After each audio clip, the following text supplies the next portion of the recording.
Happy new year వచ్చేసింది జోరుగా, hearty welcome చెప్పేద్దామా హాయిగా.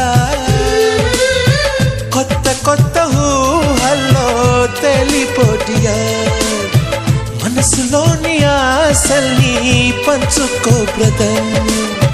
గుండెలోని భావాలు గుప్పుమన్న ఈ వేళ, కదిలల్లే కాలపు కన్నెకి టాటా చెప్పుదామా.